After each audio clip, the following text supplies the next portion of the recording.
started in, sorry, we're going to get started in just a few minutes. Thank you for coming. And if you're here for boosting breakfast participation, breakfast after the bell and other strategies, you're at the right place.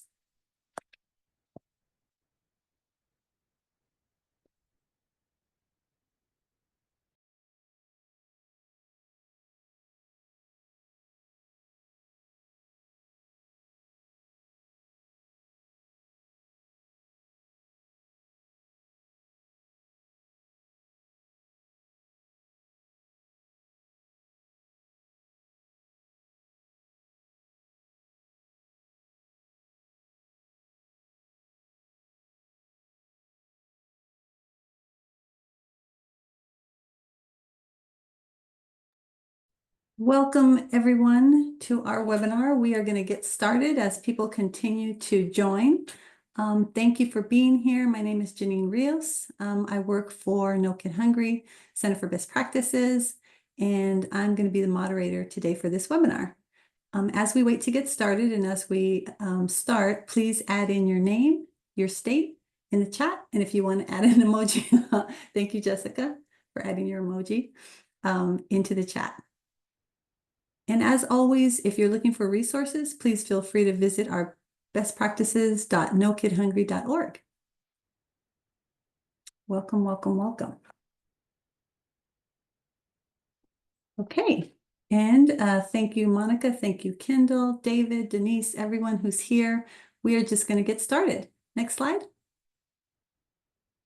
So just a few housekeeping notes. This webinar will be recorded, and the slides and the recording will be sent to you a few days after the webinar. And you can also access it in a few days when it's put back onto the website at the Center for Best Practices. You will receive a follow-up email, and it'll have all of the slides and the recording and a few other resources. During the webinar, we ask that you please put your questions into the Q&A box. Every now and then one gets into the chat, and that's fine. I'll be looking at the chat as well. And we just appreciate when the questions come up, feel free to put them in the Q&A. So upcoming webinars, our next webinar is going to be on student voices. So you'll hear directly from 4 students from different areas across the nation. And that's going to be on October 24th at 3 p.m. Central Standard Time. And for more information, you can click on the link, or you can go to the Center for Best Practices and click on webinars. Next slide. So a question that we get a lot is, do you have any money? Is there any granting? Is there any funding? So the best way to find out what our grants or what's happening right now is submit an inquiry form. Let us know what your situation is, and we will let you know if we have any grants that can support you. Currently, we have a limited funding to support school breakfast and non-congregate summer meals. But like I said, the best way to notify us of your need is to submit an inquiry to that link. And a member of the No Kid Hungry team will get back to you. This is some of, but the last slide, once you receive it, it has just some information about where our priority areas are, and you'll be able to review that as well. Next slide. So jumping in, today, you're all here for finding ways to boost breakfast participation. And we're going to look at some strategies and include, of course, breakfast after the bell. And we have some amazing speakers for you today. We have Lindsay Bradley from Austin ISD. She's just amazing. They're doing such great work there. And you'll get to hear from her. And you'll get to hear from Vicki Coffey. And she's at RBB Edgewood Schools in Indiana. Both amazing, amazing directors who are doing so much. And so we're going to hear from them. We'll leave time for questions and answers after they speak. But also, like I said, put your questions in as we go. And so this is how today's going to look. It's an hour, but it's going to go by pretty fast. Next slide. So just a little bit about us. You probably know about us, No Kid Hungry. We try to connect those who are doing the work to resources and make it easier, make it a win-win, and help schools so they don't have to recreate the wheel in terms of resources, webinars, and that sort of thing. Next slide. If just a little reminder about why we focus on breakfast. Lunch is already at the school, but there's a lot of barriers to getting breakfast to kids. It could be attendance, it could be when they arrive, it could have to do with stigma. It could be the location of the cafeteria, and I'm sure everyone on this call has experienced some of these challenges. Next slide. And so that's why we advocate for making breakfast part of the school day. That is one way to eliminate a lot of those barriers. And there are the 3 models. There's more than 3, but the main 3 that we talk about are breakfast in the classroom, grab and go, and second chance. But as I talk to schools across the nation, I know that there's just, people tweak it, districts tweak it to make it work for you, and that's perfectly fine. Next slide. Oh, so our next speaker, our first speaker, is Lindsay Bradley, and I'm just going to pass it to you. Take it away, Lindsay. Hi, everyone. Like Janine said, I'm Lindsay Bradley. I'm the marketing specialist within the food service department at Austin ISD in Austin, Texas. Next slide, please. Just to give you a little overview about Austin ISD and the work that we do in food service. We currently have enrollment around 72,000 students. We have a very diverse district. We're supporting over 100 different languages. Around 60% of our students qualify for free or reduced price meals. We don't have any centralized prep facilities or anything like that. We have 114 on-site kitchens that are serving 116 campuses. We do have 77 schools this year that are participating in the community eligibility provision. So those schools are providing free breakfast and lunch for all enrolled students.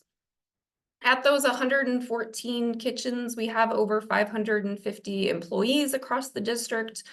We're serving over 10 million meals annually, or serving around 32% of our students at breakfast, which we're going to be talking about today, and around 54% of our students at lunch. Just to give you a little overview of our focus areas at Austin ISD, we're first and foremost always focusing on expanding healthy food access. We focus on meaningful procurement, scratch cooking, sustainability, as well as employee wellness and recognition. So I was very excited when I got invited to be a part of this webinar because we truly saw some incredible success at Austin ISD this past school year. And already our numbers for this school year are on track to hopefully exceed this as well. But last school year, we actually claimed almost 500,000 more breakfast meals than the 2023 or 2022-23 school year. So I'm going to dive into some of those things that we feel helped attribute to that growth last school year. Next slide. So in Austin ISD, we participate in breakfast in the classroom. We have some breakfast carts, or what we call dispersed dining, different points around campus. And then we always have our traditional through the line service at many of our schools as well. So diving into breakfast in the classroom, this is our bread and butter at Austin ISD. We are huge proponents of breakfast in the classroom. We have 44 schools that are currently participating in BIC. That includes 2 high schools, 2 middle schools, and 40 elementary schools. So BIC has been something that we have been running for many years now. We really began pushing the implementation starting in the 14-15 school year, and then we increased gradually the years following that, adding more and more schools. This really came during those years of implementation with strong district support. I know not all districts have that, but we were very fortunate enough to have support from the top down. And actually, breakfast in the classroom was included in a past strategic plan. So that really helped us grow the program across the district. And it's really become part of our culture at Austin ISD. The picture that's in the lower right-hand corner there, that's actually from the first day of school. this school year, and that is our superintendent who visited a classroom while the students were enjoying their breakfast. So that just shows you, still to this day, our leadership has been very supportive of breakfast in the classroom. So we don't have BIC at every school as much as we would love to have it. Even at all of our CEP schools, you can see that there is a gap there. And we still run up against the same barriers that I'm sure many of you do, where the campus administration or the teachers are not necessarily on board with the program, but we're constantly trying to work with those campuses to try to convert them to BIC if we can. And this just shows you a comparison at each level. I pulled some schools that have similar demographics, and you can see the difference in participation from those schools that are serving breakfast in the classroom versus those that are serving traditional through the line. So there's a significant difference. And this is something that we're always working on to try to expand breakfast options at these schools that, especially those that are CEP, with all those students qualifying for free meals automatically, trying to expand those programs. Secondary BIC success has been really big for us. As I mentioned, we have 2 middle and 2 high schools that converted to breakfast in the classroom. Aikens Early College High School, they began BIC in the 2016-17 school year, and this was a really big deal for us. I grew up in a very small town, and Aikens High School is larger than the hometown that I grew up in, their enrollment. So when we got their campus on board to convert to BIC, we took advantage of it. And they have been going strong to this day. This picture here kind of shows you what all goes into their day-to-day operations. They have a team that helps come in and do breakfast in the classroom every day. They're serving upwards around 1,200 breakfast meals in the classroom every day, which is only about 50% of their enrollment. But at a high school, we will gladly take 50% participation at breakfast. So this has been a huge success story for us. It is hard to get those secondary campuses on board, but if you have the campus support and you have the administration that is there to help, it is possible. Breakfast carts are something that we have been working to expand upon.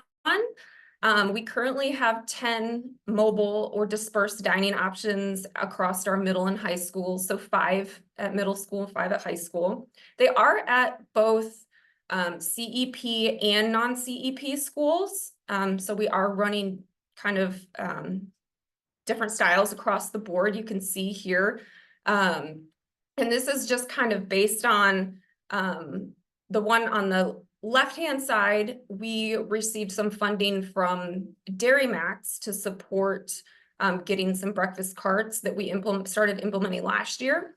And that's kind of what that style looks like. The one in the middle is an older cart that we purchased just to kind of try it out many years ago. And then the one on the right, some of you may recognize this as it's actually a salad bar cart. And as we are modernizing some of our schools, we're moving the salad bars back onto the serving line. So we've been repurposing these salad bar carts. This was actually one of our cafeteria managers' ideas. And she's actually operating 2 of these previously used salad bar carts as breakfast carts.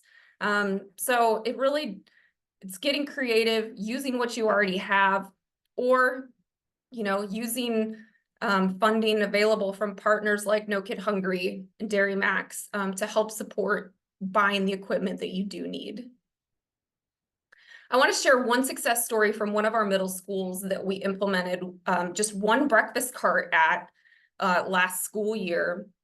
And this really was a big win for us because the campus came on board, was super supportive, and we actually wheel the cart out before the start of the school day. It's in an area where buses are unloading, where students kind of hang out outside before the start of the school day. And the campus actually put in all these picnic tables to create kind of this welcoming environment for students so that they were more likely to sit there and enjoy their breakfast. And it also provides an opportunity as soon as the doors do open, students kind of quickly line up at that cart as well. And so the campus allows them to grab a quick grab and go breakfast and head on into the classroom as well. So they let them bring the food inside too. And we saw great participation increase at this school just by implementing this cart. So this was a big win for our breakfast cart program. Menu is something that we have been focusing a lot on this past school year. At Austin ISD, all of our menus are seasonal, so we have fall, winter, spring, and our lunch menu is on a 4-week cycle and breakfast is on a 2-week cycle. We really work to mix in a variety of options, the healthy versions of student favorites, as well as scratch and speed scratch items. We work to prioritize protein at breakfast. So you can see some of the pictures here, breakfast tacos with eggs and cheese. We've got parfaits. On the right-hand side, that's a chicken biscuit. So we do work to try to incorporate more protein. We offer vegetarian options daily. We offer cereal every day at all schools. And trial and error. So monitoring our take rates and reevaluating products, menu items. We have really started making a lot of data-driven decisions. In the past, we were only looking at our participation after the month had completed. And last year, our finance director started documenting meals on a daily basis. So we're looking at participation every single day, from day to day. And that is really allowing us to make decisions more quickly. Obviously, with a district of our size, we're planning our menus a year in advance, and we're procuring food based off of that. But if there are little tweaks that we can make, that we recognize, this item is not really doing well, is there something that we can we move it somewhere on the menu? Can we pair it with something else? So we're really trying to make those quick decisions. And I think that really lent itself last year to see that growth throughout the year. One thing that we also like to do in Austin ISD, we like to stick our logo anywhere that we can. And you can see one of our team members on that picture in the lower right-hand corner. These bags that we have branded, they're an insulated bag. So when we're putting menu items together, like a chicken biscuit, we have a packaging that we assemble the item and then we can pack it in these insulated bags. That makes it easier for our breakfast in the classroom teams, or even at those breakfast carts where it's a quick grab and go option. And so we can easily bundle those items together. We also incorporated more retail-like packaging products. So muffins, waffles, granola bars, things like that. We've been adding more grab and go options. Next slide. So I shared our success and I wanted to kind of dive into, we saw kind of a steep growth there between January and February last school year. And so what did we do? We actually expanded our menus at our middle and high schools. So at both levels, we were serving 3 featured entrees plus cereal every day at those schools that are serving at breakfast carts and through the line. This is not pertaining to our breakfast in the classroom campuses. But at this time, when we switched our menu cycle, we grew middle school from 5 to 6 or to 5 to 6 featured entrees plus cereal. And we grew our high schools from 3 to 7 featured entrees plus cereal. So next slide. I know this sounds really overwhelming. And when we were talking about it with our teams, we were like, oh my gosh, this is a huge, huge growth. But in adding more of those quick grab and go items, it really did not take that much more prep. So shown here these are our daily menu signs that our teams print out that I put together. And the one on the left is our elementary menu. So that's always going to be one featured entree plus cereal. And our breakfast in the classroom menus mimic this. So it's always a featured entree plus a choice of cereal, either or. The middle menu is an example of a middle school menu, and on the right is an example of a high school menu. So you can see we're in Texas, so we're serving breakfast tacos throughout the week. Then we always have a featured entree such as the French toast sticks or the honey biscuit, honey chicken biscuit. And at high schools, we also have a smoothie or a parfait every day.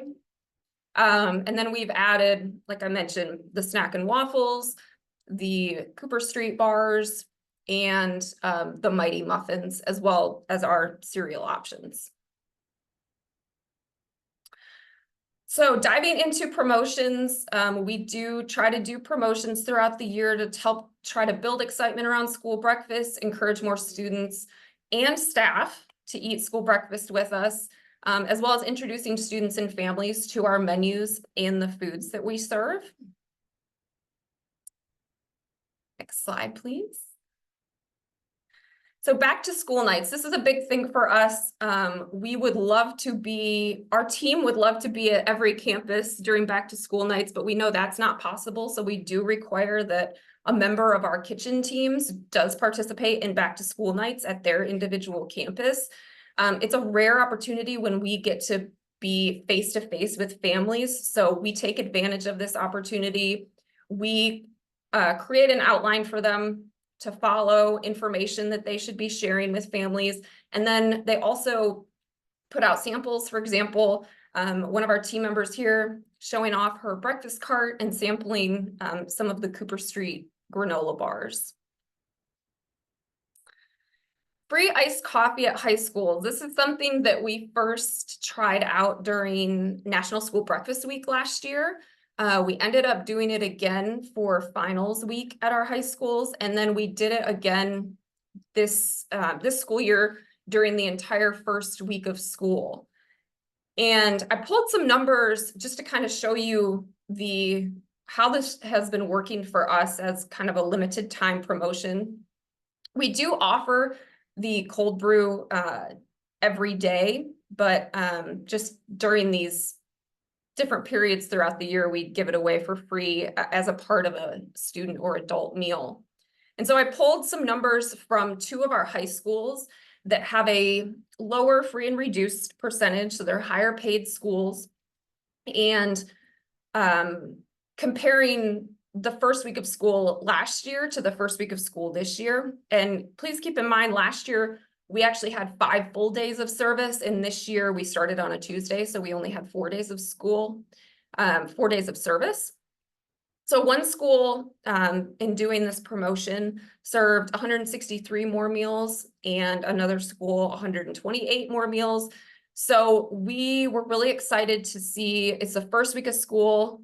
Numbers are usually not great the first week of school, but this was an opportunity for us to get students in, get them in early, and get them eating breakfast with us right at the start of the school year. So we were happy to see some success with that. And those 2 schools, just looking at their numbers through August and September, have really been keeping their participation high. So we feel really good that we took advantage of another promotion like this at the beginning of the year. Next slide.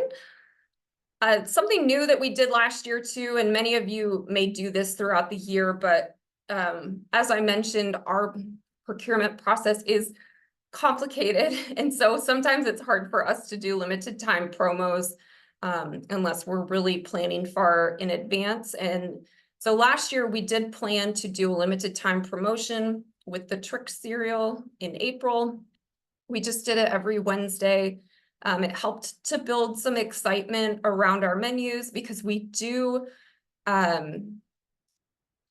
our same cereals every single day throughout the year. So this just did, create some excitement, maybe get some new students eating with us, but it's just another opportunity to try something new at breakfast. And we felt good about this promotion, and we're planning to do something similar again in the spring. National School Breakfast Week, I know you all are familiar with this. Whenever we have programs like this, we try to take it and make it our own and highlight our menus and do special promotions. So we did a tropical smoothie for last year's theme. And as I mentioned before, we did the free coffee at our high schools. And our team likes to dress up in silly costumes and greet kids as they're getting off the bus to help get them excited about school breakfast. Kitchen and staff incentives. This was also a new thing that we tried last March. So March was a big month for us for encouraging school breakfast. So this is something that we partnered with Dairy Max on, and we awarded at each level the schools with the highest percentage of increase in breakfast participation. We also awarded our area supervisor who had the highest growth in their territory. They got some tickets to the soccer team here in Austin. And then our kitchens got these fancy Ninja coffee makers. And just to give you a little overview on how, in combination with this participation incentive, our school breakfast week promotions, and that coffee promotion during school breakfast week, last March, we increased 4% in participation over the prior year. So that was a great opportunity. Our teams really jumped on board to get more students eating with us at breakfast. So we were really excited about that. Social media, if you're not following us, I encourage you to follow us.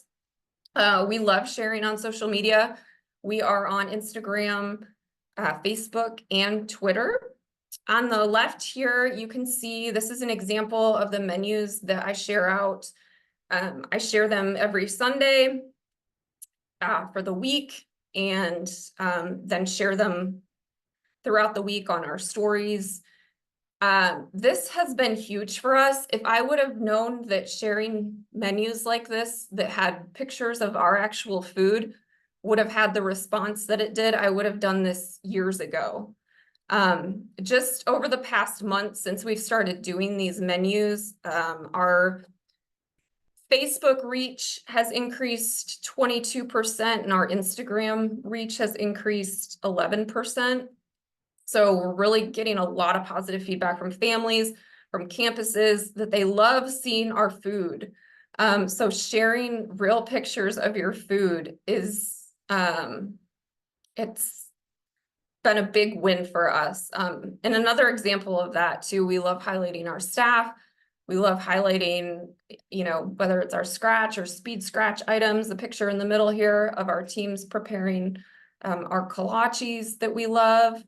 And then, using social media as an opportunity to just highlight, whether it's bringing awareness to your program, bringing awareness to school meals in general, the helpfulness of them. We lean on social media a lot to get the word out to our campuses and to our families. So what's next on the horizon for us? No Kid Hungry actually, in their last grant cycle, helped us get our Nacho Average food truck back up and running. It had been sitting for a while. It had paused since the pandemic. And so we are excited to get this back on the road. We're going to be rotating between our 14 high schools. We're going to serve a breakfast and lunch menu. And you can see here, we did a little soft launch a couple weeks ago to try things out, to try the menu out. And our chef put together these beautiful bagel sandwiches. So we are excited to get those out to our students, hopefully in the next month or so.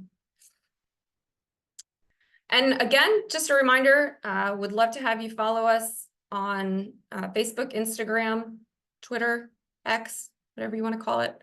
I'm always happy to answer any questions that you may have, brainstorm on ideas. I love to collaborate.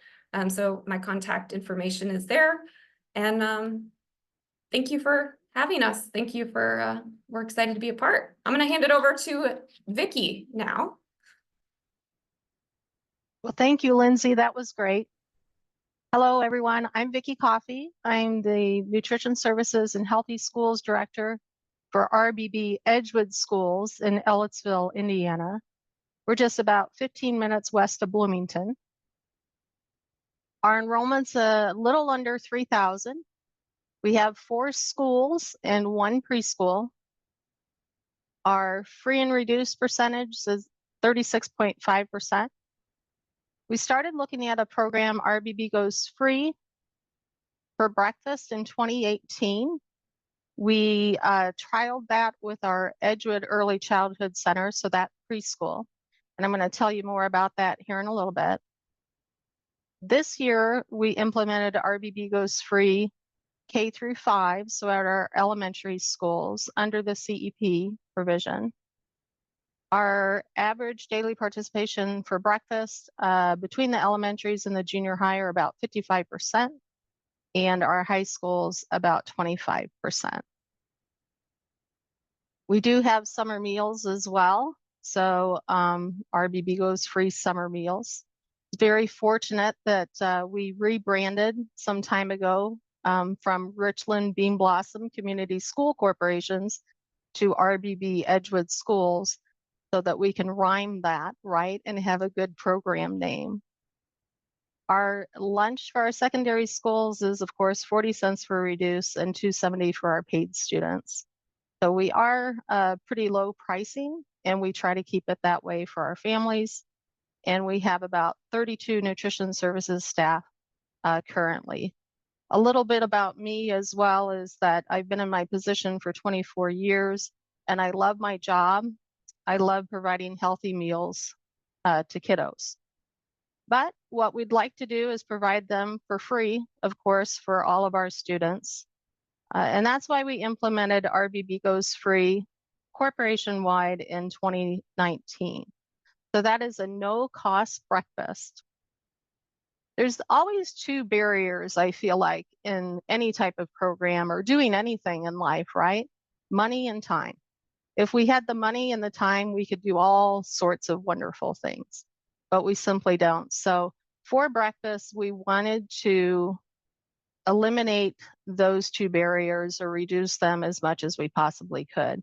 And that's why we decided to do our RBB Goes Free breakfast program.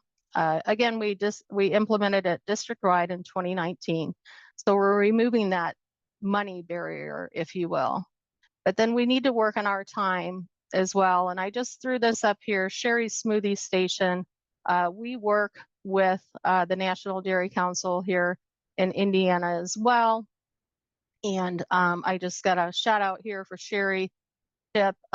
She's our Indiana director with the Dairy Association. So we did write a grant and get a smoothie station going, which of course helps out in the time because kiddos just don't want to sit down and eat a meal necessarily for breakfast like I would, right?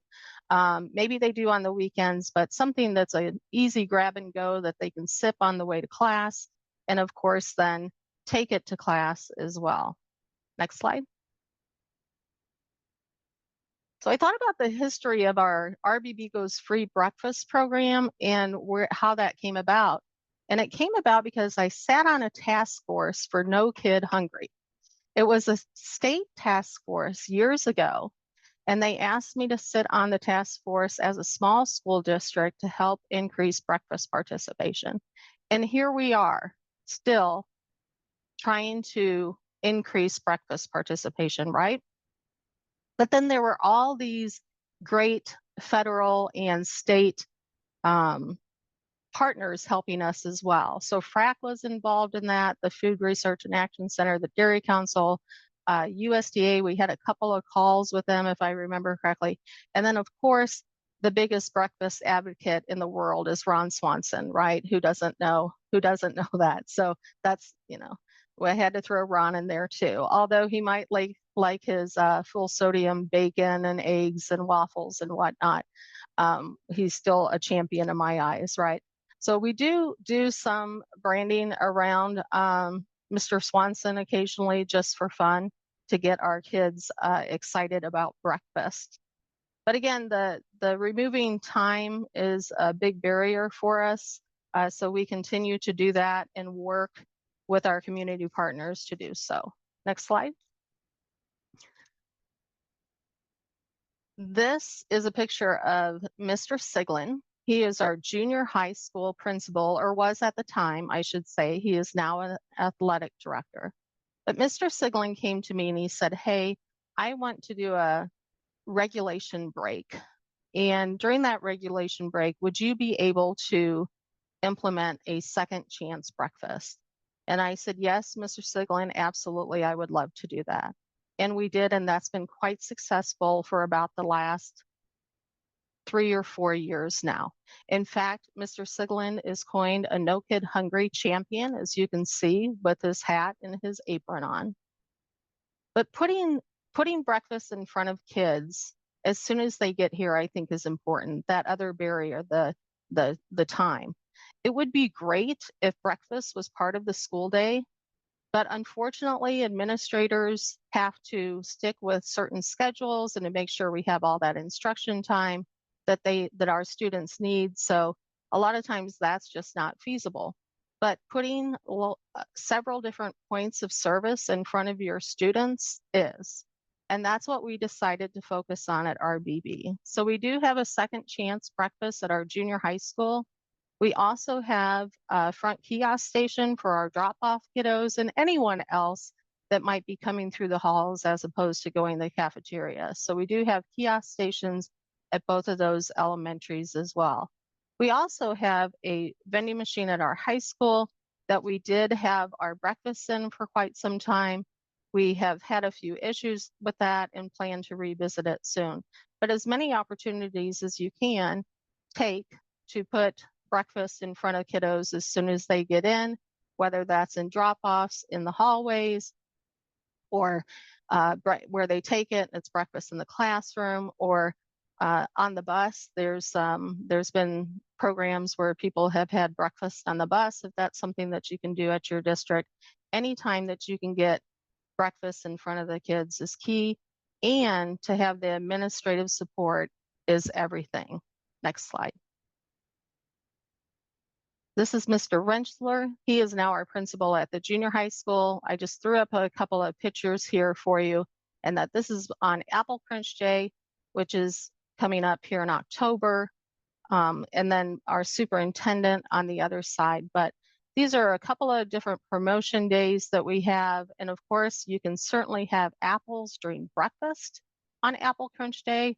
That would be a great opportunity to provide some promotion around that as well for your breakfast. And then this is Dr. Sanders, our superintendent at Walk to School Day. You'll see that he happens to have an apple because our Walk to School Day is on October 2nd. It's International Walk to School Day, and Dr. Sanders is there with his Apple Crunch apple, supporting us and having his breakfast.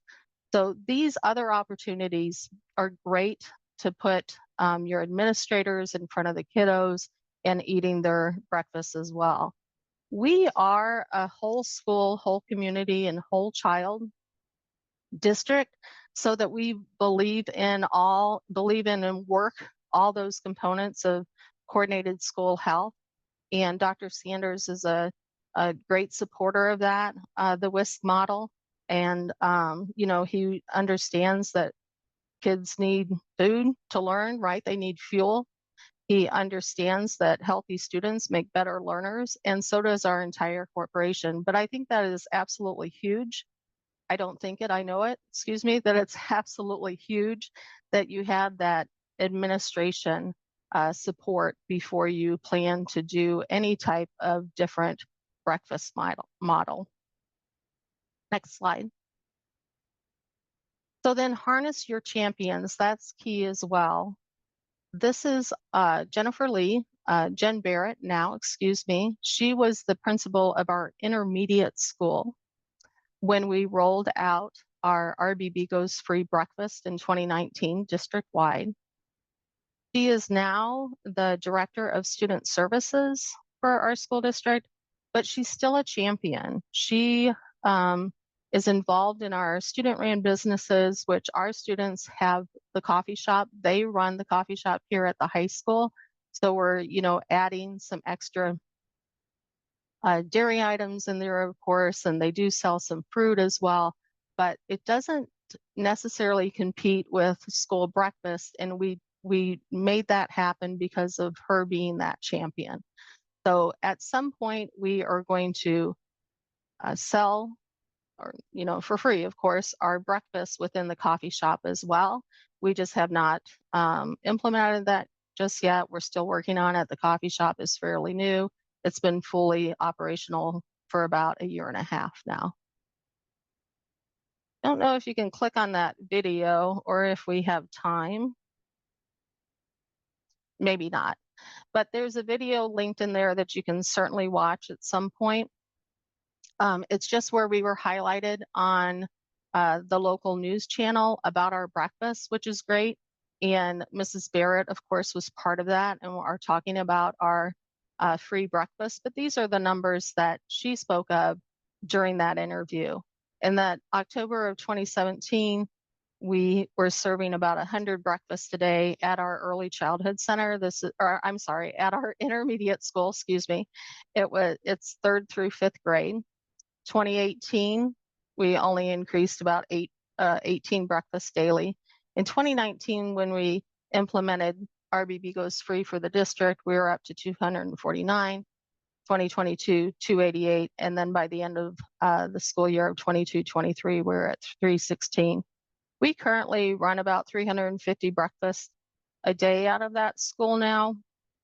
But in looking at ADP percentages, just going down the list, starting from 2017, it was 17.3, 20.4, 43.2, 50.7, and then 55% in 2023. And now just this school year, we have hit 60% a couple of times.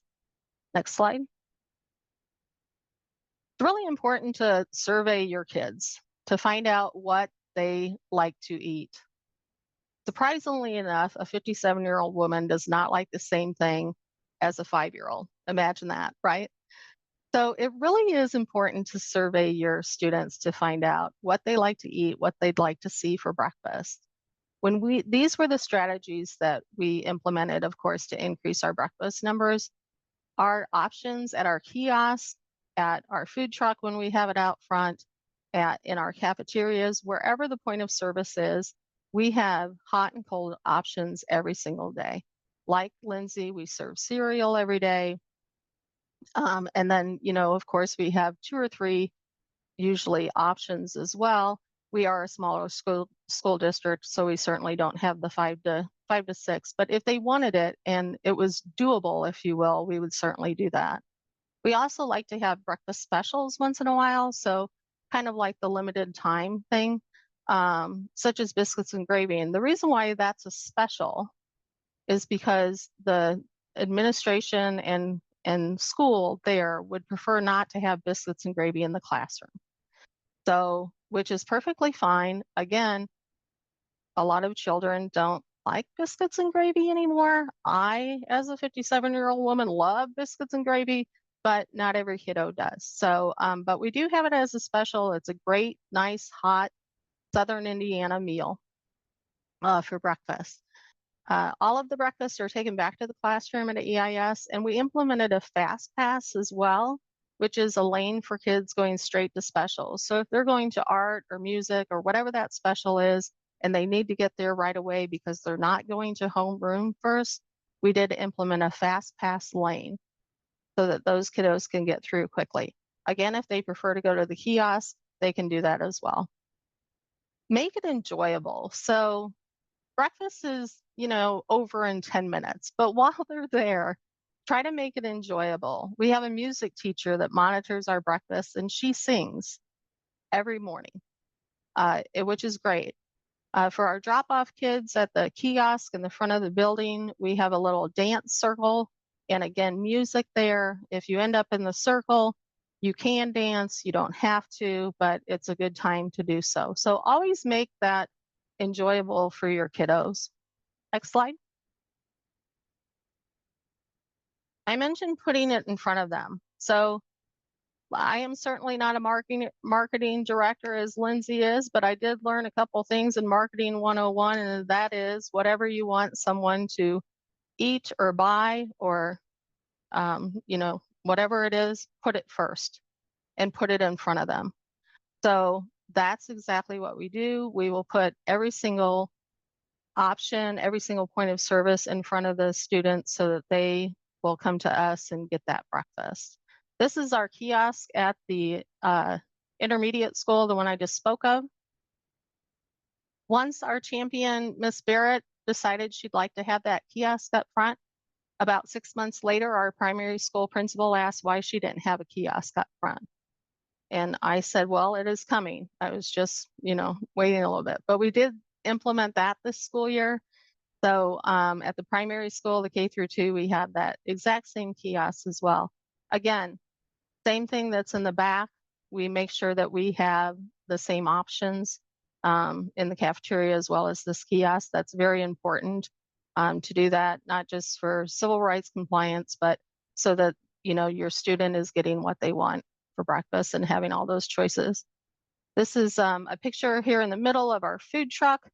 I will take that out in October is when, here in a little bit, I'll start that to take it out in October to park it by the high school.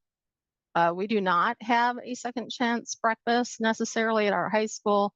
We did have it in the vending machine, and we're going to implement that again here shortly.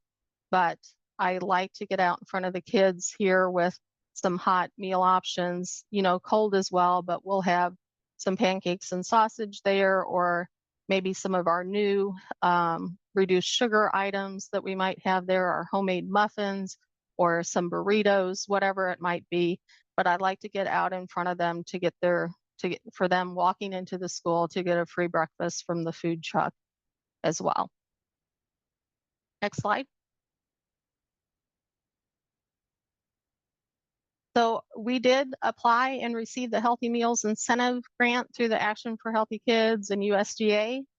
We are proud to say, of course, it was for small and rural schools. There might be more coming. I don't know, but I've given you some links here in the presentation as well. But these are a couple of recipe items that we pulled from the site and that we have tried. The first one is a baked oatmeal berry bar. It was received okay. Since we have implemented it, we decided to change it to a strawberry oatmeal bar. Blueberries just don't seem to go over in our district as well as strawberries or peach does. So that's why. And the other one is a kind of like a pancake bread or a pancake bar. So we have modified that recipe a little bit as well.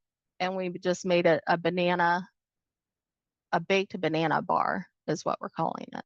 So there's no reason why you can't grab these off of the lunchbox or Culinary Skills for A+ Meals or any other school nutrition website for that matter, and kind of modify those recipes to make them geared towards your students and their taste buds. Next slide. I just threw these on here just as a reminder too of protein, and that we can add that protein and we can have a 2-ounce grain now, or 1 ounce grain or 1 ounce protein, or the 2-ounce protein meat alternate. And we do not have to meet that 1 ounce grain requirement any longer with the new final rule regulations coming up. These are a couple of pictures that we took from those sites as well. The first one is a peanut butter oatmeal, overnight oats, and it is fantastic. Like, it tastes like a peanut butter and jelly in a cup. It really is good. What's great about it is that it does have a 1/2 cup of serving of your fruit, in it. These pictures do not show that, but it does. And so it's great because you have your entree and your half cup serving of fruit in there as well. And then the next one's a yogurt crunch bar. The kids love this one. It's very easy to make. So try it out. I think trying new things before next year's finals rule is going to be key right now for you, so that you do not have a dip in your breakfast participation.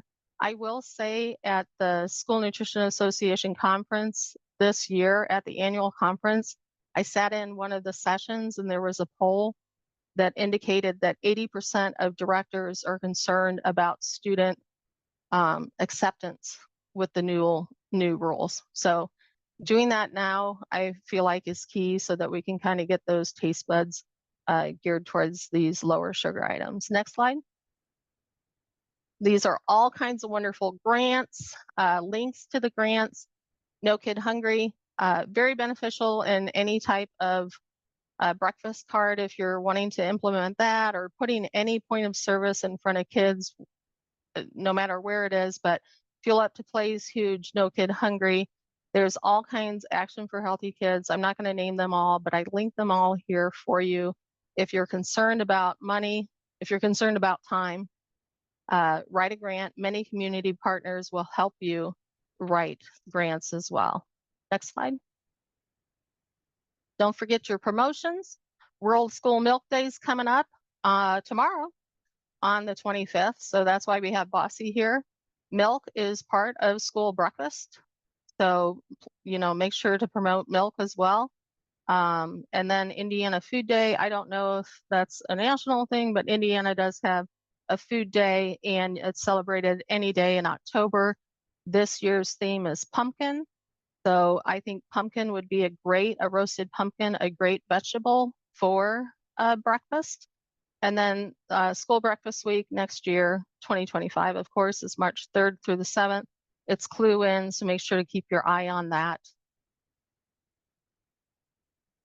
Rise and shine with school breakfast. I love this little logo. I think I pulled it from No Kid Hungry's site. I'm not positive, but I love this little logo. And then we send this out to about 3 or 4 times a year, just to remind our families that we do have free breakfast.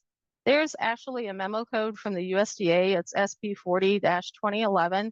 And we have to have outreach of our breakfast programs prior to the school year and several times during the course of the year. So just an FYI on that you should be sending outreach, flyers, letters, whatever it might be, or social media prior to the school year and several times throughout the school year via that code. It's my information here for you. Again, we're a whole school, whole community, whole child school district, and I love this little ad. Breakfast has always been the most important meal of the day. As you can see, many of you have never seen something in black and white like an advertisement like this, right? But I have. I believe it still is the most important meal of the day, wholeheartedly, especially for our students. Thank you. Awesome. Thank you so much, Vicki. Thank you so much, Lindsay. I'm going to just jump right in with questions that we have received so that we have time to answer them all. And if anyone has any other questions, please feel free to put them in the Q&A or in the chat. First question is for Lindsay. Do you have a template that you use to track participation? Ooh, I would have to get with our finance director. She has created a masterpiece of a document. But I can check in with her and see if that's something that we can share. Okay. Yeah. Awesome. Next question, this could be for both of you, is do you have to hire more staff to implement breakfast in the classroom? And how do you work with that if you don't have more staff? I did not hire more staff for breakfast in the classroom. We just made it work. That takes, besides packaging and stuff, is something you can do in the afternoon, but that takes 10 minutes to serve an additional line. surely we can find 10 minutes, but we did not hire additional staff. Of course, we're a very small school district, so I'll let Lindsay answer as well. Yeah, we have our staffing models based off meals per labor hour. And so we do in some circumstances, we do usually put more staff at schools that are serving breakfast in the classroom, because we are serving so many more meals there, versus the ones that are serving traditionally through the line. So like I mentioned, our high school, you know, that kitchen team it's like 20 people, which is crazy. And a lot of those are dedicated to, you know, they may be 4-hour employees, but they're dedicated to breakfast in the classroom. So we do have higher number of staff at breakfast in the classroom schools, just because they are serving more meals. Awesome. Thank you for that. So question for both of you, but specific. So Vicky, people want to know how you got the peanut butter overnight oats and yogurt bar recipe. And for Lindsay, can you please share your coffee recipes? I will certainly find those recipes here real quick. I don't know if they were on the lunchbox or the culinary skills. I'll have to find them. But I will do that and put them in the chat real quick. And we can send them in the follow-up email as well. So okay. right now. And then Lindsay, coffee recipes, please. Yeah, I can pull that too and get it to you for the follow-up. Perfect. We'll send that in there. And then we have some questions in the Q&A that I want to get to. I think this is for Lindsay, where do you order branded packaging and how is the cost compared to generic packaging? I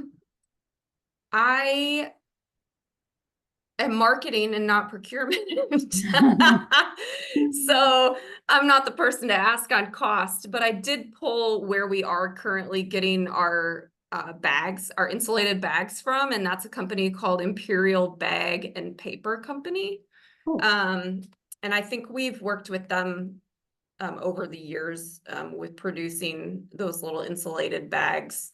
But I don't think it's the cost. If it was that much more to put our logo on it, we wouldn't be doing it. So I think it's a minimal cost when we're ordering a lot of them. Right. So putting the logo on there is a minimal addition. And that is something to keep in mind. If you're ordering a ton, it might be cheaper, but if you a little bit, it might be kind of expensive. 2 questions about coffee. One, how are you able to offer free coffee without concerns of losing program money? And the other one in the chat, are the coffee recipes part of the reimbursable breakfast? So when we do the free promotion, I want to be clear, this is not something that we're doing every day of the school year. This was just on select days. We did it on 2 days during school breakfast week.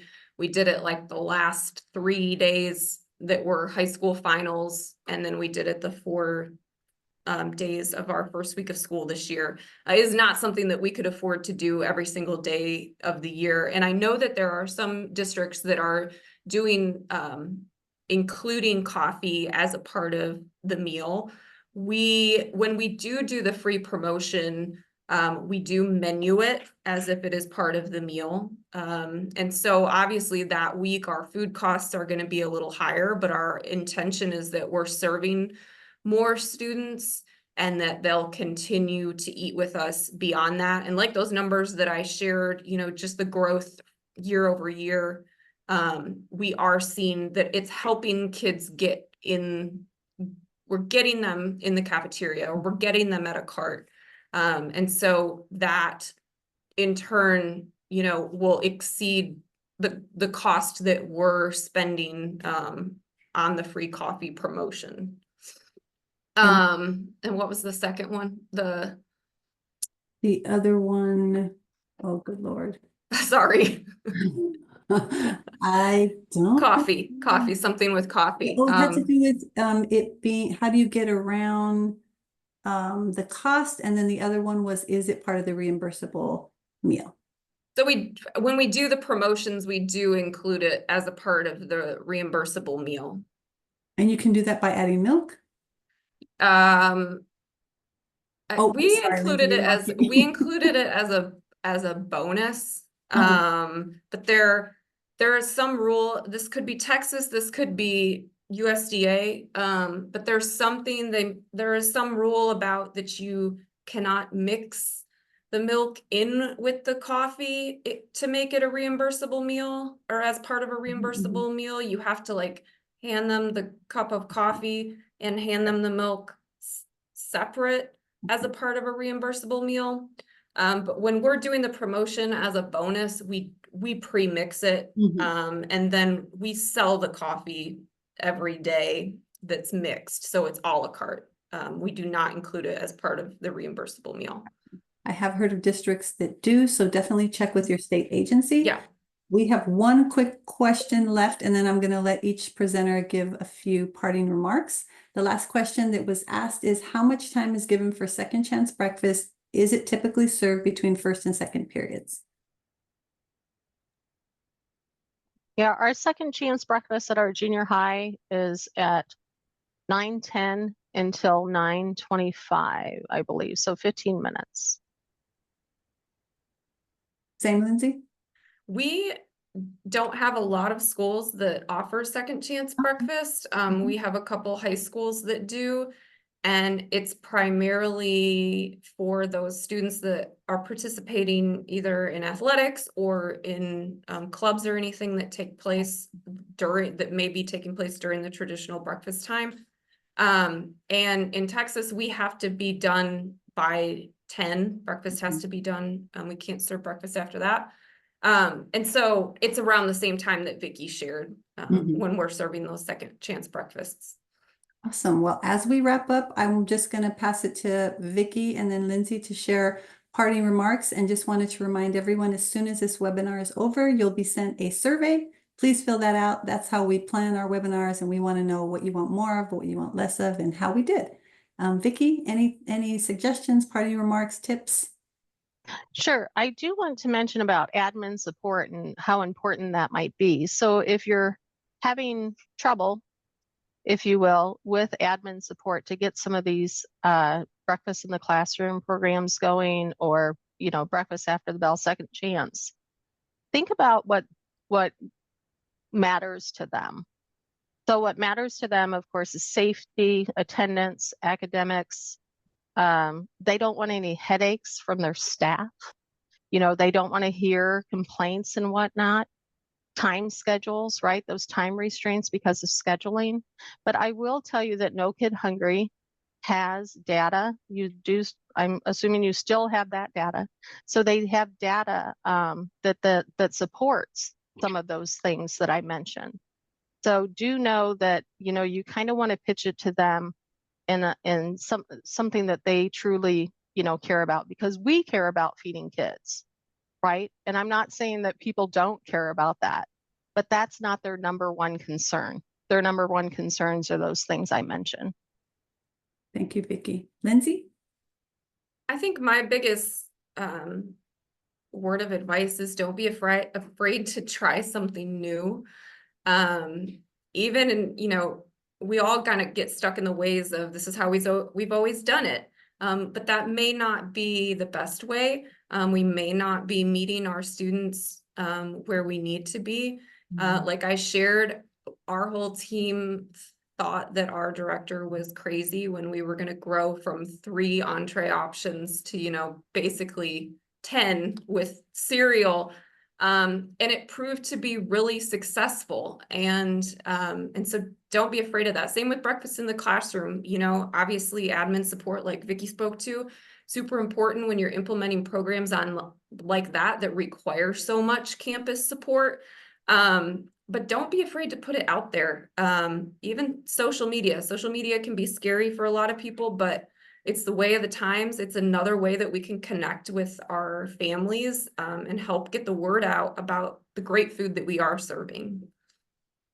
Awesome. Well, thank you again. I know we're a few minutes over. Thank you to all of you who hung on to hear those responses, and we will be following up with a follow-up email with all this information, the slides, and don't forget to fill out that survey. Thank you. Thank you.